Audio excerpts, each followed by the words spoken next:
環明報530新聞直播。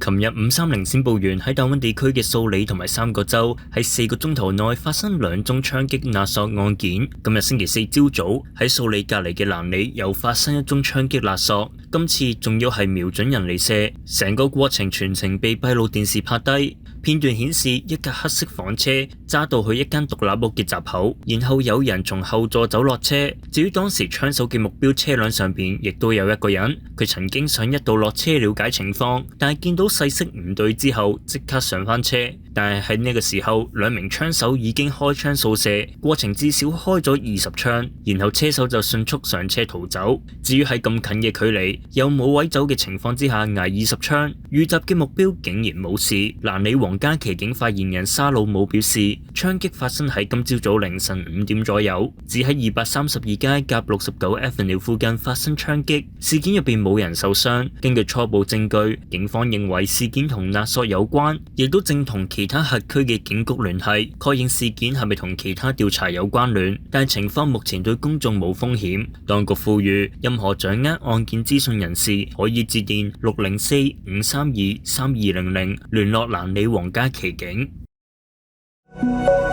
近年公共治安問題一直都係卑詩省備受關注嘅議題。卑詩省府話，前年嘅犯罪嚴重指數下降咗11%，並且達到6年以嚟嘅最低點。犯罪嚴重指數係每年省內犯罪程度嘅變化。省府話，下降嘅主因係警察經費嘅增加。雖然呢一啲犯罪數據嚟自2024年，但係省府話喺2025至26財政年度都會投資700萬喺警務工作上。另外，省府喺2023年啟動咗特別調查及重點執法計劃，以加強處理重複暴力犯罪問題。該計劃已經支援全省175次警務行動，涉及超過3000項控罪。至於面對省內嘅慣犯問題，仍然有部分案件引起公眾嘅關注。例如舊年4月，一名女子喺史丹利公園遇襲，但係疑犯其後可以獲釋並且轉為居家軟禁。前公共安全廳長 Kash Heat 話，省府應該為慣犯嘅問題負責。佢話呢一個係司法行政嘅問題，如果有人對社會構成威脅，就應該被困住。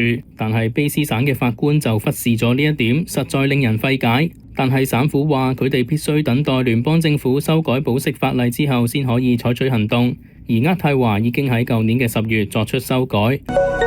最近有冇發覺響嘈雜環境較難聽到人哋講嘢，或者經常要別人重複，甚至有耳鳴嘅情況？如果有，快啲揾永明聽力嘅專家鄺永明小姐啦！佢有多年助聽器驗配同舒緩耳鳴經驗，創新隱形 AI 智能助聽器，有超強減雜音功能，響嘈雜環境都可以清晰聽到人哋講嘢。現正推出雙重大優惠，立即致電預約聽力測試啦！總理卡尼將會喺下個星期出訪中國，佢希望借此重新同中國國家主席習近平建立關係。加拿大因為美國關稅而需要貿易多元化，尋找新嘅市場出口商品，而中國對加拿大亦都有需求。講緊嘅就係加拿大嘅石油，原因都係因為美國。中國嘅煉油廠喺過去1個星期幾乎被切斷咗嚟自委內瑞拉嘅原油供應。隨住美國爭取進入世界最大嘅石油儲備，中國就需要尋找更昂貴嘅替代來源，而呢個來源正正就係加拿大。有石油商表示，自馬杜羅被捕以嚟，關於加拿大供應嘅詢問度大幅增加。雖然石油商未有具體講明邊一啲公司作出詢問，但係表示委內瑞拉原油嘅常規買家就包括幾間位於山東嘅石化集團，佢哋都需要尋找新嘅石油供應。中國係委內瑞拉原油嘅最大買家，近年受益於美國嘅制裁，中國可以得到大幅折扣嘅石油。當地私人同埋國有煉油廠通過中國喺油田嘅股權，以石油換貸款嘅協議，同埋喺現貨市場一次性採購。但特朗普政府嘅舉動終止咗中委兩國嘅原油流動。喺今個星期，美國要求委內瑞拉減少同中國、俄羅斯、伊朗同埋古巴嘅聯繫，並轉移同美國合作石油生產同埋銷售。自2024年加拿大環山油管成功擴建以嚟，加拿大對中國嘅原油流量增加。根據 Fortesa 數據顯示，從環山油管運出嘅原油入邊，大約64% 係流向中國。中國轉向加拿大原油市場，將會受到亞省油區同埋渥太華嘅歡迎。加拿大政府一直尋求增加同美國以外嘅國家貿易聯繫，相信下個星期卡尼嘅訪華之旅，能源都將會係重點議題之一。全年最抵聖誕優惠震撼登場 ，iToBB 智能安防攝像頭首3個月4.99蚊起，24小時無間斷錄影，360度可視角度，手機 App 隨時調整角度，更多優惠即刻打電話或到專門店查詢啦。航空顧問公司 OAG 話，加拿大嘅航空公司喺第一季削減咗1成飛往美國嘅載運量，反映出反美情緒影響而產生嘅變化。今年頭3個月，航空公司大約每日減少咗5000個座位。OAG 首席分析師約翰格蘭特話，儘管加拿大嘅航空公司增加飛往墨西哥、哥斯達黎加、日本、英國同埋法國等目的地嘅載運量，但係計劃飛往美國嘅座位供應量就下降。佢指出，西捷航空削減咗19% 嘅美國載運量，加拿大航空同埋 Flair 航空就分別削減咗7% 同埋58%。受影響最大嘅係拉斯維加斯，今年首季度將會減少82000個座位，相當於每日減少900個。飛往奧蘭多嘅航班載運量亦都減少咗79000個座位。加拿大航空發言人話，載運量嘅削減始於去年嘅第二季度，確保載運量同埋預期以及實際需求相符。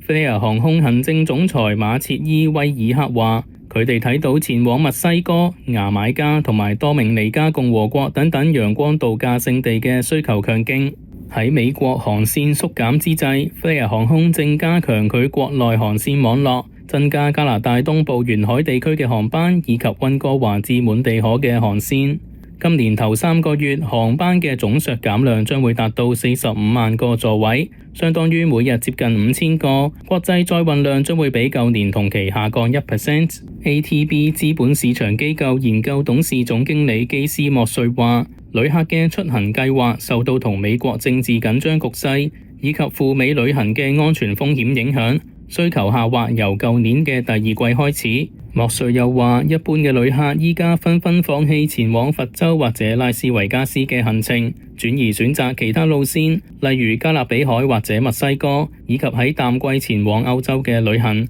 商務旅行就未受影響，飛往紐約、芝加哥同埋波士頓嘅航班載運量保持穩定。當你覺得聽力越嚟越差，同人溝通有困難嘅時候，有冇諗過一對配得好嘅助聽器可以幫助你重拾與人溝通嘅樂趣？嚟 Lansdowne Centre 嘅卓能聽力中心揾經驗豐富嘅李志廉博士傾下，佢唔單止提供全面專業聽力服務，更可以為你配翻一對合適嘅助聽器。而家嘅助聽器優惠高達7折，仲有機會攞埋一個高清電視盒，優惠期有限，快啲打個電話俾卓能聽力中心預約啦！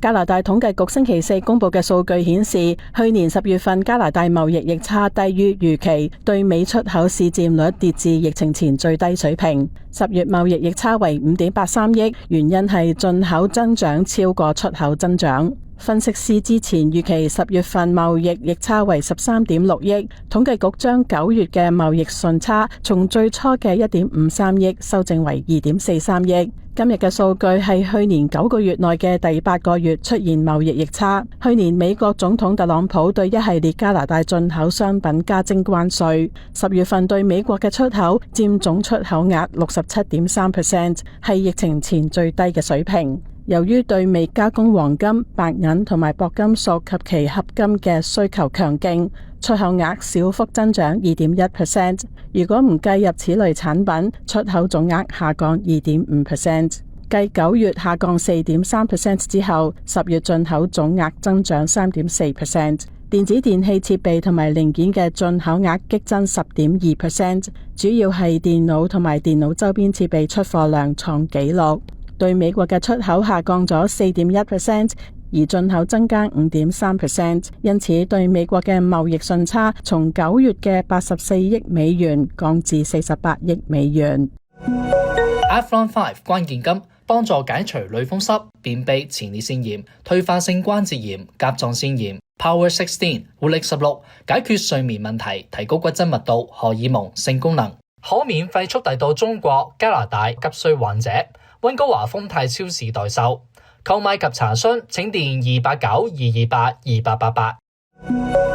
由於商業機構陸續要求員工更多時間喺辦公室工作，辦公室空置率持續下降，但係復甦並唔平均。市中新建嘅高品質辦公室空置率顯著改善，但係老舊辦公室空置率仍居高不下。商業地產公司 CBRE 對去年第四季資料嘅分析，辦公室租務連續第2年增長，全國年度辦公室淨吸納量達220萬平方尺，以多倫多吸納量最多。CBRE 加拿大研究董事總經理馬克米漢表示，喺經濟因關稅問題而面臨高度不確定性下，辦公室租賃量增長係非常積極嘅信號，但係復甦非常唔均衡。一啲規模較小嘅市場，例如渥太華改善並唔顯著。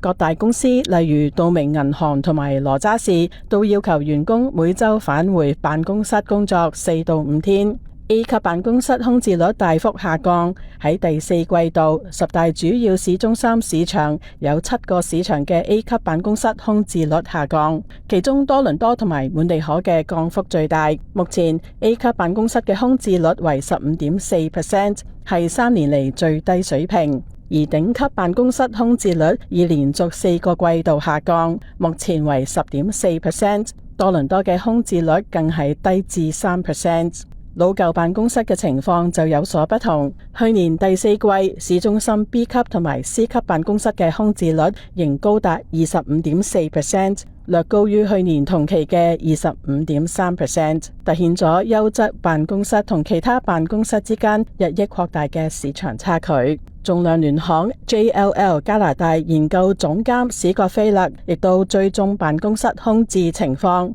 但係方法同 CBRE 略有不同。佢以搬入率而非掛牌量嚟到衡量空置率，發現截至去年12月，全國頂級辦公室嘅空置率為 12%，A 級同埋 B 級辦公室嘅空置率均為 19%， 但係 A 級建築嘅空置率正在下降，而 B 級建築嘅空置率就喺度上升。農曆新年想送優質養生產品做手信，咁就要去港利行啦。佢哋唔只有優惠，花旗參係100%安省種植，有滋補養顏嘅燕窩盞同海參，店內仲設有韓國正官莊高麗人參專櫃及有售香港維元堂養生系列，更多產品可以到列治文時代坊門店選購㗎。港利行連續13年成為加拿大安省花旗參指定經銷商，而家更有網上服務，喺網站訂購就送貨到全加拿大及全中國。養生健康，首選港利行。大家記得訂閱、讚好、留言同埋分享條片嚟支持溫哥華明報530嘅新聞報導。至於更多全國、東岸同埋香港新聞，可以點擊右上角嘅資訊卡收睇多倫多明報530。今日嘅新聞喺呢一度結束，多謝收睇，再會。